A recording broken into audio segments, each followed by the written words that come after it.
Gus Solah bukan orang yang hebat karena kepandaiannya. Gus Solah bukan orang hebat karena kekayaannya. Gus Solah bukan orang hebat karena popularitasnya. Gus Solah bukan orang yang hebat karena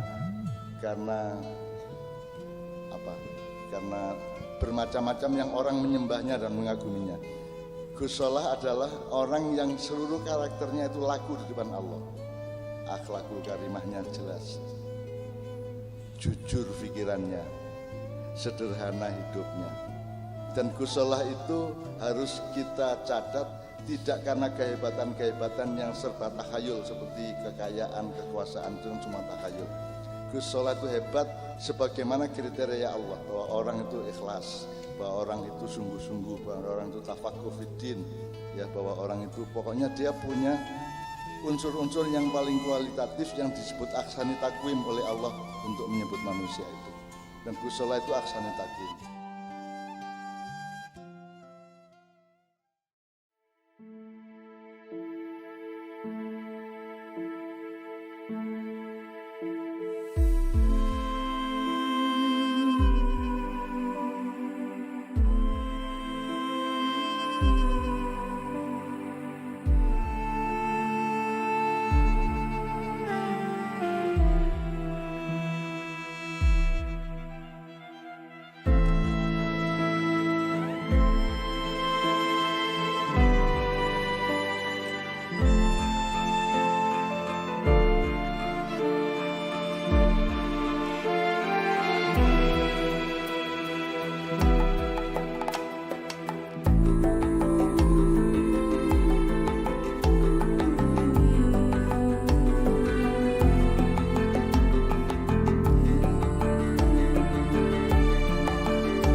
Di awal kepemimpinan Gus Solah sebagai pengasuh Tebireng, beliau mengambil kebijakan bahwa harus ada perubahan.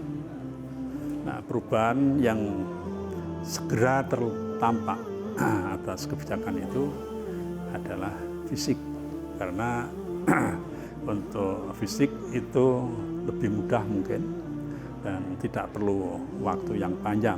Yang penting ada dananya. Pesantren Tebireng juga tidak terlalu punya kemampuan dari sisi dana, sehingga Gus Solah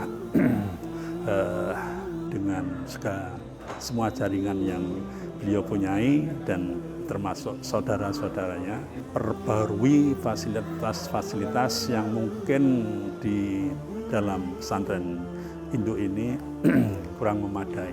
Salah satunya beliau merehab, membangun Wisma Surya Kusumo, kemudian ada Wisma Haji Kala dari Pak Yusuf Kala, kemudian dilanjutkan dengan Wisma Solihah yang itu bantuan dari keluarga Wahid Hasyim, kemudian Wisma Kiai Ilyas, kemudian ini Wisma Saifuddin Juri, itu juga bantuan dari keluarga Ibu Nyai. Di samping memperbaiki Wisma, masjid itu juga menjadi pusat kegiatan yang perlu juga dilakukan rehab, meluaskan karena kesini jumlah santri itu akhirnya juga bertambah sehingga fasilitas untuk masjid perlu untuk diperbaiki. Bangunan yang dibangun oleh Hadratus Syekh, jadi masjid induk yang lama itu masih dipertahankan.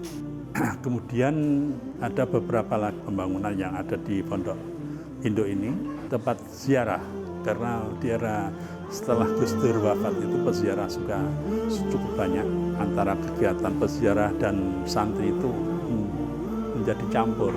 Untuk itu Gus Solah kemudian berkirim surat kepada Pak SBY waktu itu untuk bagaimana tamu-tamu Gus Dur, dalam tanda petik bahwa para peziarah itu adalah tamu Gus Dur, dapat diberi tempat, dapat diberi sarana yang nyaman. Kemudian dengan koordinasi dari Kementerian Mengkokesra, ya, dari Kementerian Koordinator Urusan Rakyat, sinergi antara pemerintah pusat dan pemerintah provinsi dan pemerintah kabupaten untuk menyiapkan, memberikan fasilitas kepada masyarakat.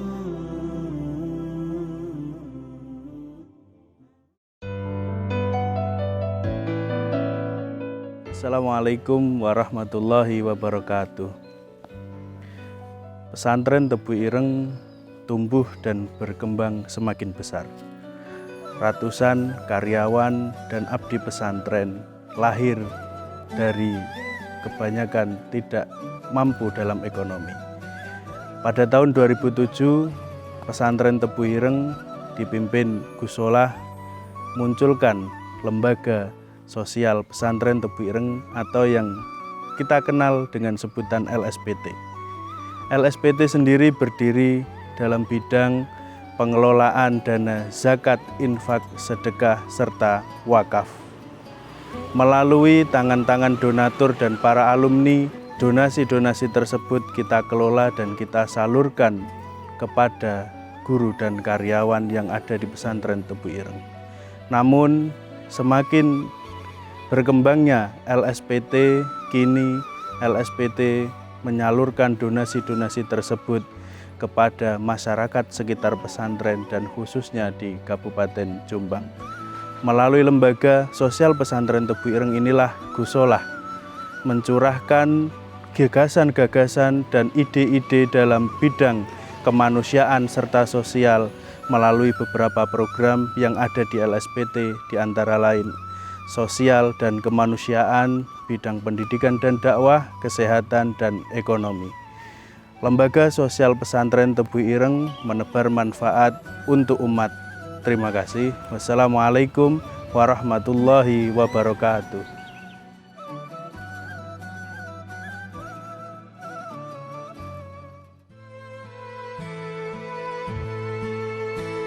Assalamualaikum warahmatullahi wabarakatuh. Saya menyampaikan tentang perkembangan dan peningkatan pendidikan di era kepengasuhan Gus Solah pada tahun 2006 sampai dengan 2020.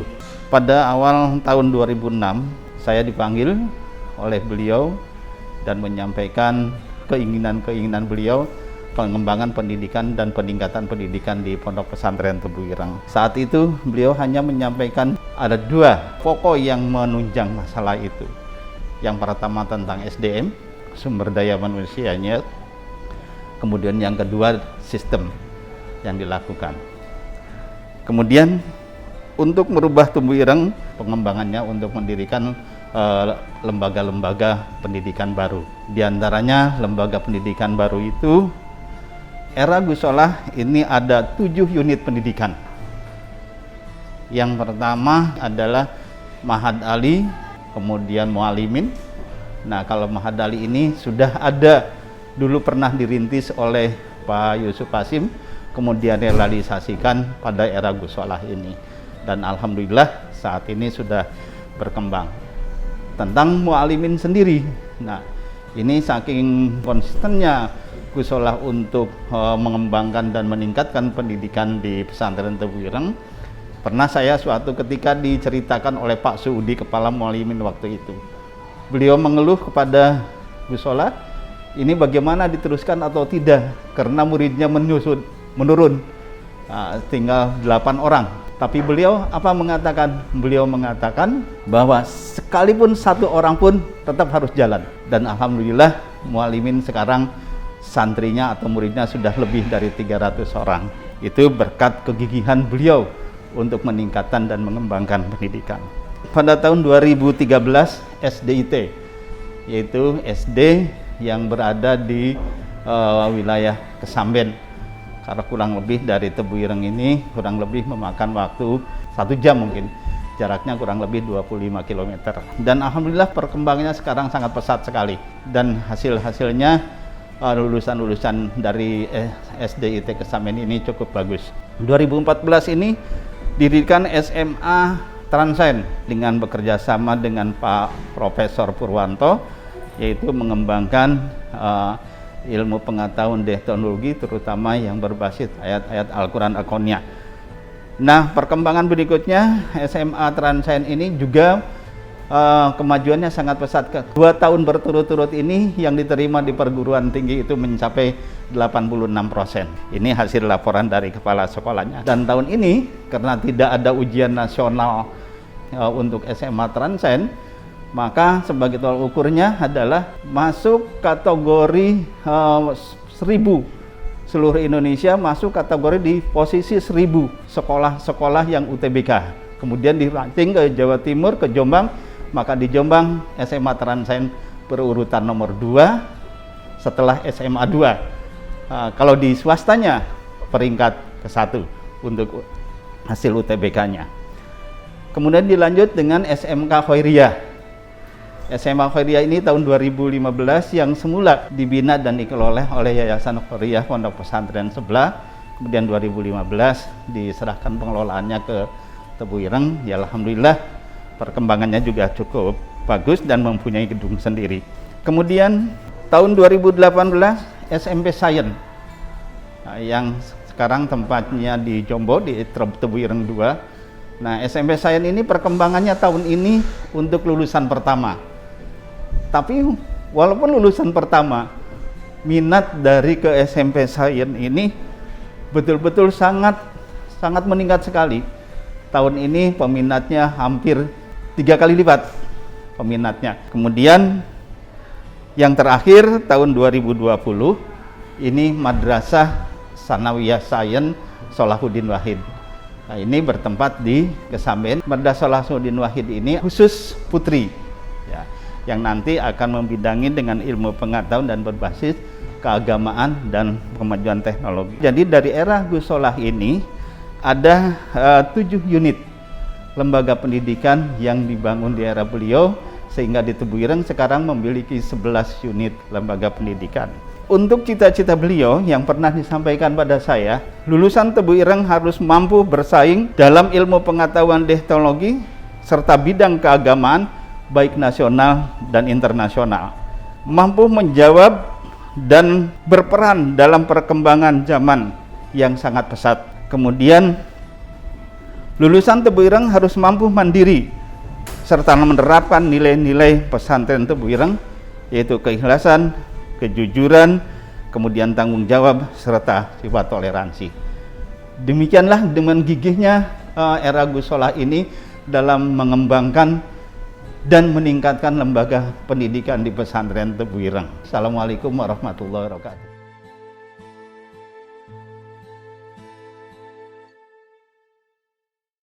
Assalamualaikum warahmatullahi wabarakatuh. Saya Ahmad Fauzan, saya Kepala Penerbitan Pesantren Tebu Ireng. Bahwa di Pesantren Tebu Ireng, era Kiai Haji Salahuddin Wahid memiliki unit penerbitan dimulai dari majalah Tebu Ireng, kemudian ada Tebu Ireng Online, dan ada penerbitan buku. Jadi unit ini pertama kali dihadirkan dalam rangka untuk memberikan apresiasi terhadap teman-teman santri untuk terus berkreativitas. Yang kedua adalah memberikan apresiasi terhadap pengasuh, pendahulu atau para masyayikh yang telah berkontribusi besar terhadap pesantren Tebu Ireng. Untuk mengenalkan lebih dekat, makanya dibuat semacam buku, jadi generasi santri sekarang lebih mengenal para tokoh dan masai pesantren Tebu Ireng. Dan yang ketiga, harapannya adalah ada harapan di kemandirian ekonomi pesantren.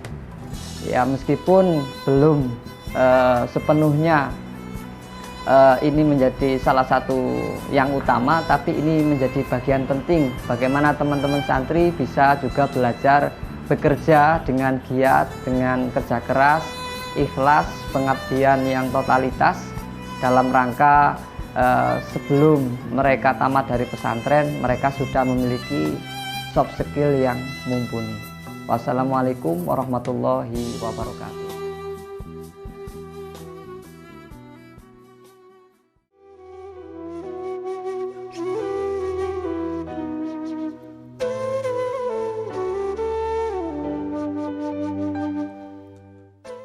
Assalamualaikum warahmatullahi wabarakatuh.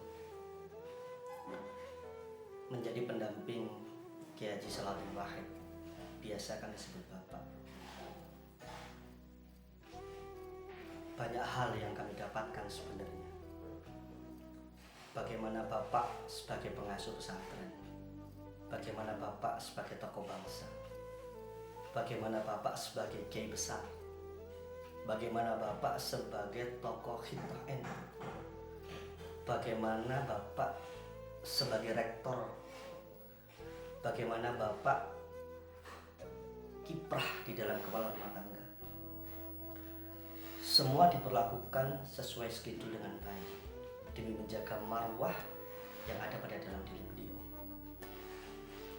Komunikasi antara satu sama lain, bagaimana dengan pejabat, bagaimana dengan relasi beliau, bagaimana dengan networking beliau, semuanya harus dikuasai. Beliau mempunyai sikap yang disiplin. Dalam hal ini tercermin dalam schedule bulanan, schedule mingguan, schedule harian. Saben habis subuh, saya selalu menerima WA dari beliau. Kadang-kala ditelepon sama beliau. Bahkan kami pun harus hadir di dalam situ. Ditanyakan agenda saya hari ini apa saja, harus bertemu dengan siapa, dan harus ngomong seperti apa saya nanti. Memberikan sebuah pertimbangan yang objektif, memberikan sebuah pandangan yang luas, tidak tendensius, tidak berat satu sebelah, membuat kami sendiri menjadi pribadi yang harus kaya akan wawasan, kaya akan informasi. Kelembutan hati beliau tercermin saat selesai beraktivitas. Beliau tidak lepas mengucapkan pada kami terima kasih dan mohon maaf. Terima kasih diucapkan atas segala aktivitas beliau. Mohon maaf, beliau selalu mengatakan mohon maaf barangkali saya ada salah selama ini. Saya mohon dimaafkan. Lembut sekali hatinya beliau. Keikhlasan beliau tercermin dengan pemikiran-pemikiran beliau. Bagaimana beliau tidak berpikir untuk kepentingan dirinya sendiri. Semua pemikirannya dicurahkan untuk pesantren. Semua pemikiran dicurahkan untuk kepentingan umat manusia. Bahkan sampai akhir hayat pun beliau yang dipikirkan hanya untuk pesantren, hanya untuk unhash, dan hanya untuk bagaimana semuanya bermanfaat untuk orang banyak. Bapak mengajarkan banyak hal pada kami. Pemikiran Bapak, gagasan-gagasan Bapak, semuanya akan dilanjutkan oleh penerus-penerus Bapak semua. Pemikiran inilah yang membuat kami semuanya sampai saat ini masih bisa bertahan sampai di sini. Sehingga semuanya pada akhirnya kembali pada Allah Subhanahu wa taala.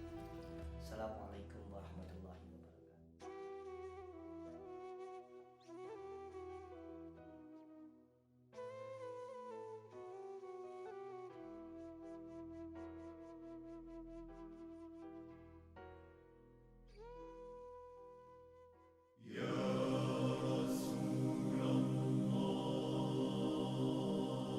ما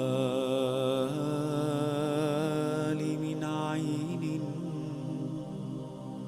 إن لم تنظرك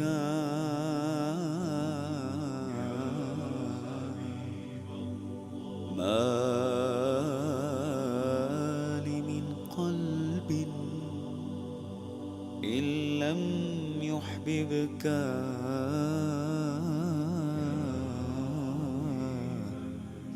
ما لي من روح إن لم تشهدك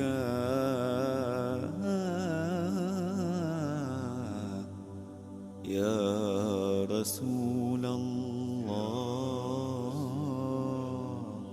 سلام